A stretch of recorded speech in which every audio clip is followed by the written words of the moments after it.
Before I recorded this, I wanted to go into why it is what it is. Why is Trump hurt so much by COVID?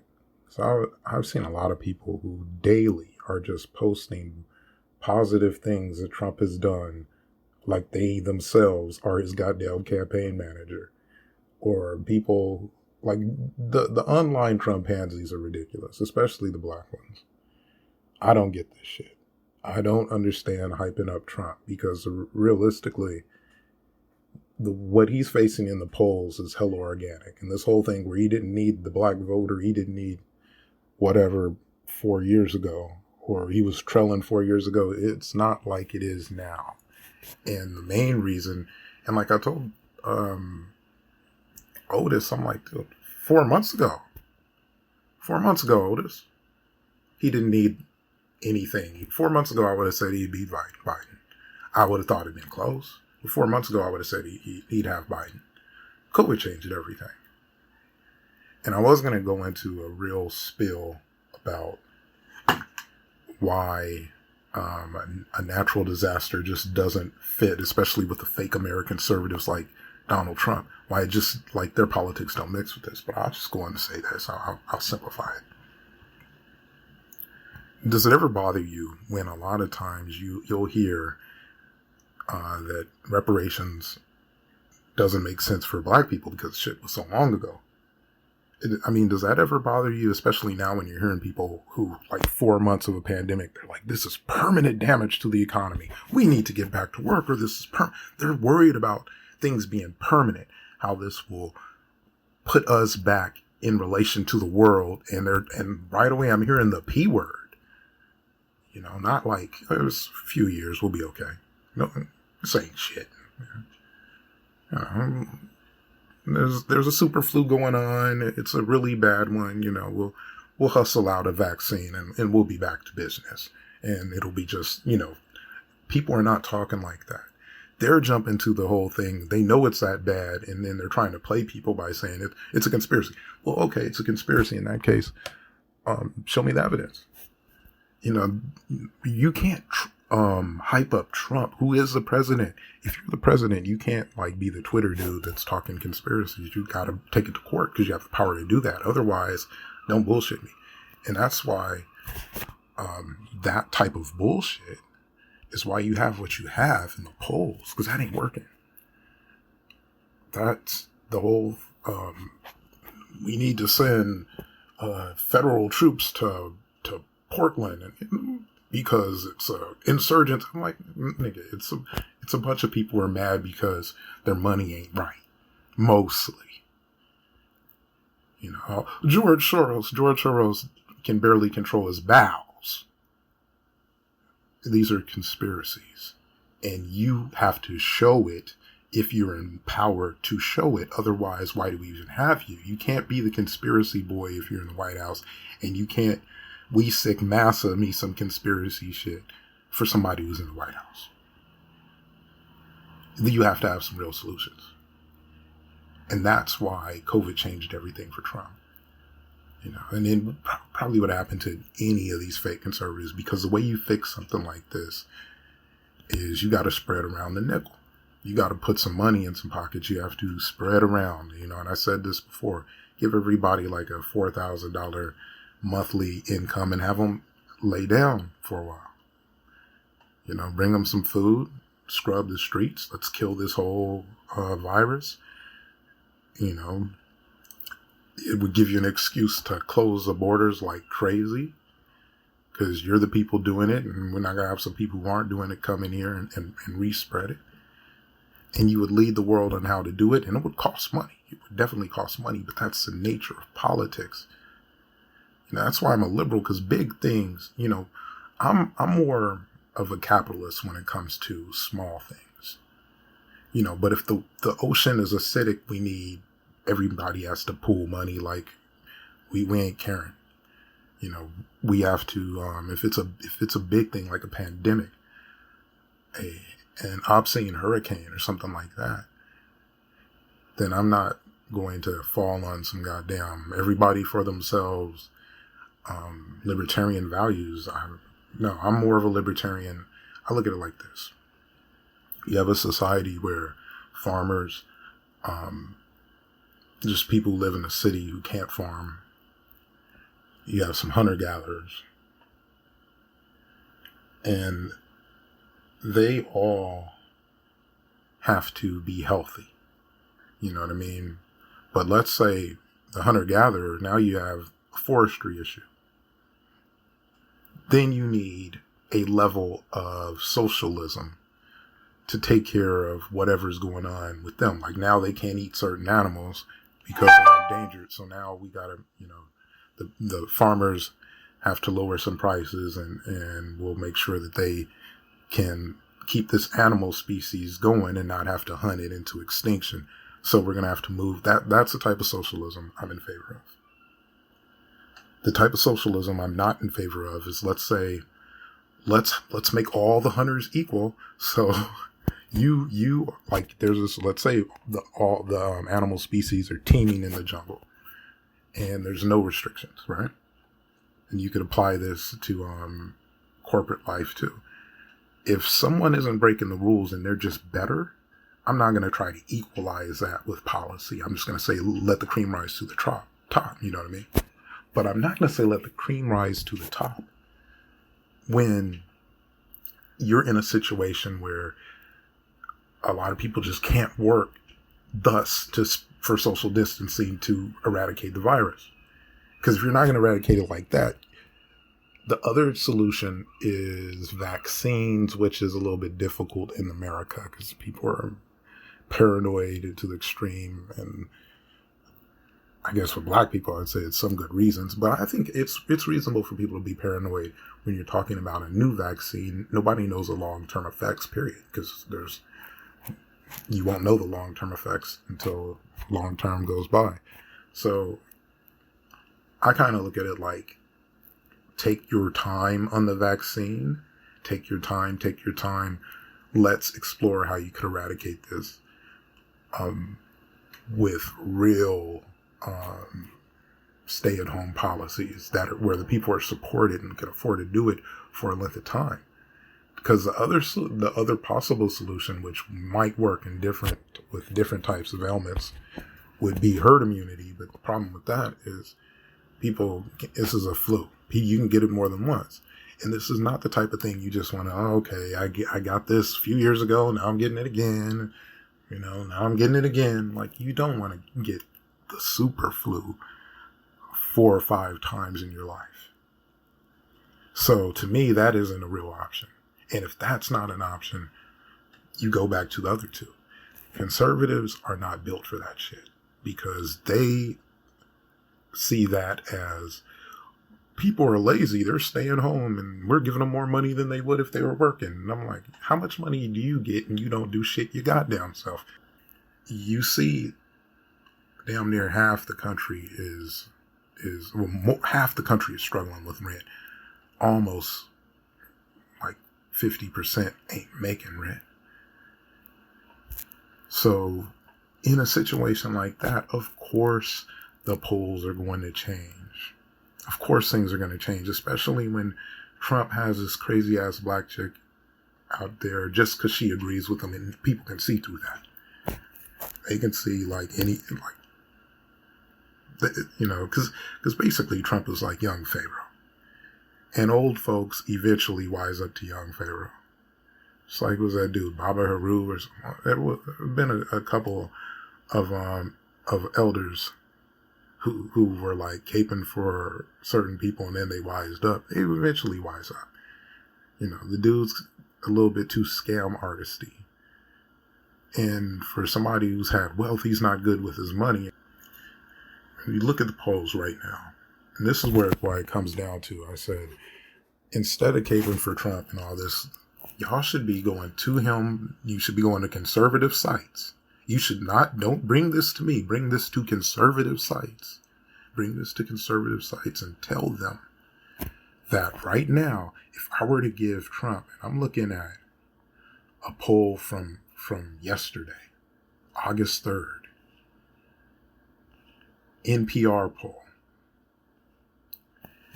Now, this NPR poll even if I were to give Trump all of their toss-up states, because I can't see Trump losing Arizona. How the hell is Arizona a toss-up state? The only reason why it would be is because of COVID. Let's say, okay, I'll give him Arizona. Georgia's a toss-up state. Now, that's one state that would flip red hard if he came out in favor of reparations. That'd be a red state like a motherfucker. I can see Georgia as a toss-up state. North Carolina, whatever. Ohio, I could see that as a toss-up state. Ohio is like one of the places where you got people who are hardcore racist white people living next to white people that are anti-racist. It's really polarized. Wisconsin, I can't say, okay, let's give them all the toss-up states. We give Trump all the toss-up states. We give Trump all the barely winning states. It's not that many. It's like Texas and Iowa. We give him, here, Trump, you can have Texas and Iowa. Okay. We'll give him some of the barely winning Biden states. You know, like, I think we could probably give him Michigan. I don't know about Michigan and Florida. One or the other. We could give Trump one or the other. Might even be able to give him New Mexico. He still loses.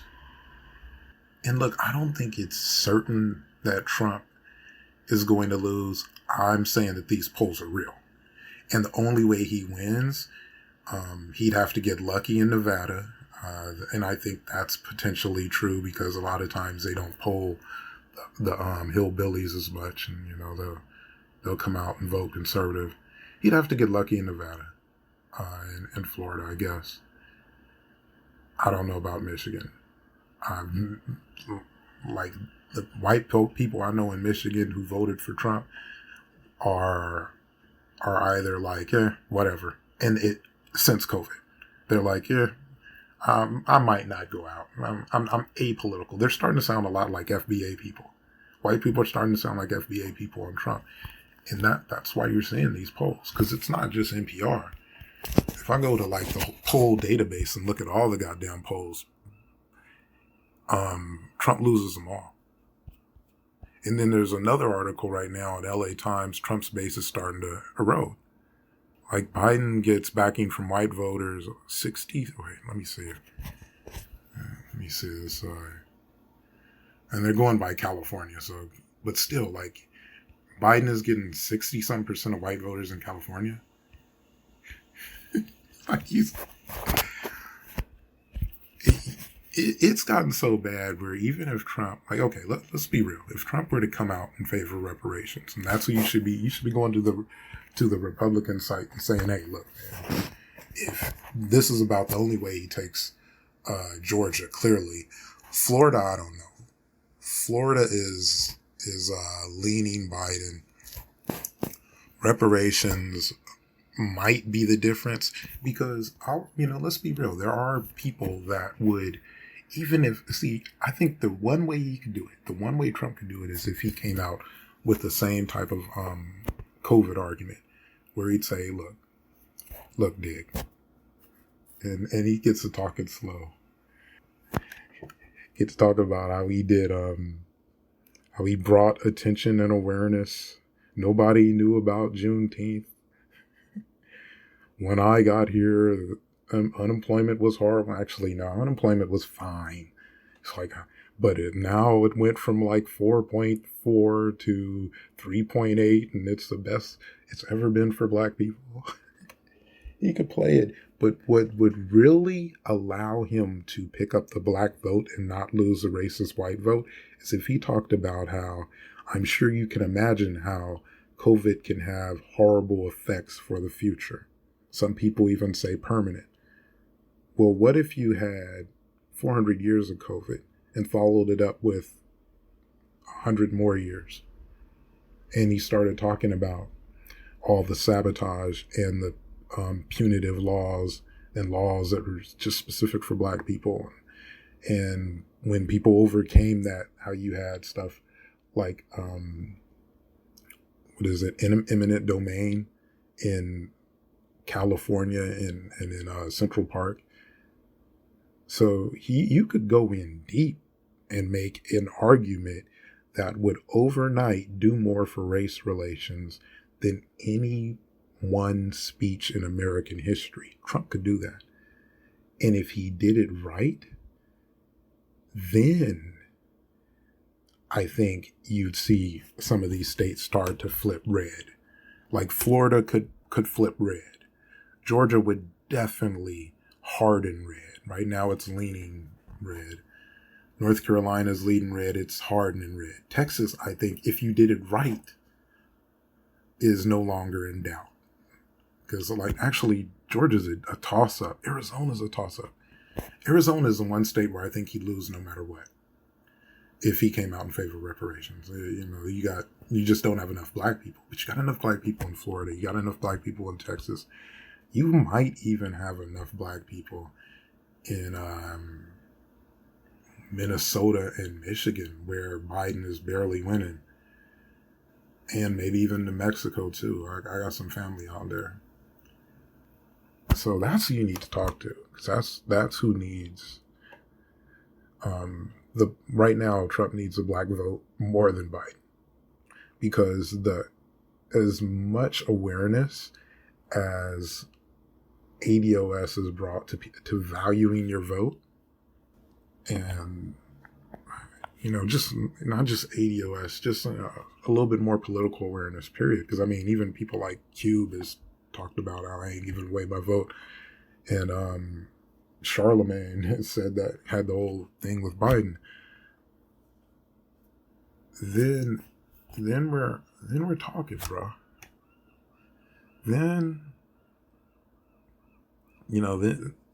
Because that's who's producing it. That whole group, even them, that's getting cracked by COVID. In my personal social media, which I don't go too much. I'm usually more on this. My personal stuff, personal Facebook account. I'm one of 15% of black people who can't wait to vote out Trump. Who are itching to do that, and a lot of them don't really like Biden.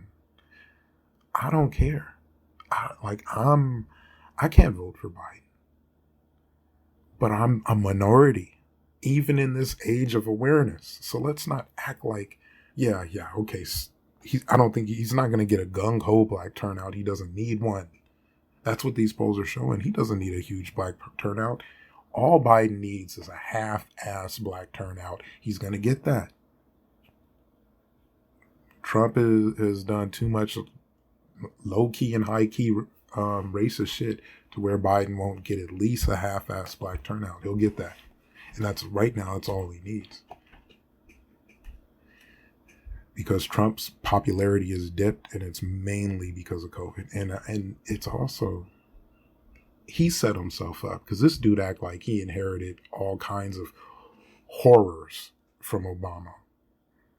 And then, like I said, black unemployment goes from 4.4 to 3.8, and he's acting like he's Moses. Nah, you inherited an okay situation, and it was propped up by a lot of pumped money and all that. And you inherited, it was kind of tenuous. It wasn't beautiful, but it was better than what Obama got. And you act like it was the horrors of hells. And then when you do get the horrors of hells, you act like it's not that big of a deal. That is one way you can spot a phony. And that's why, I'm going to make a prediction. Trump is not going to come with reparations, and part of it is because of you black Republicans that are hyping this dude for nothing. He's offering nothing, has done nothing, at least nothing that other people haven't done, because I've heard people argue about still some damn, what do you call them things, those opportunity zones, like that hasn't been done before, and that doesn't just end up being gentrification light. Come on now. Like that's anything close to the realm of reparations. Get that shit out of here. So, stop hyping up Trump. go to the white folks on these Republican sites and say, hey, look, if you want to break Biden's base, you need to come with reparations. Because right now, that's the only way you win. And even then, you're going to have to do it right because you're that far in the hole. Like I said, I can give him all the toss-up states. I can give him all the states he's barely winning. And I can give him a couple states where Biden is barely winning and Trump still loses. I'll leave it at that. Let me do that thing.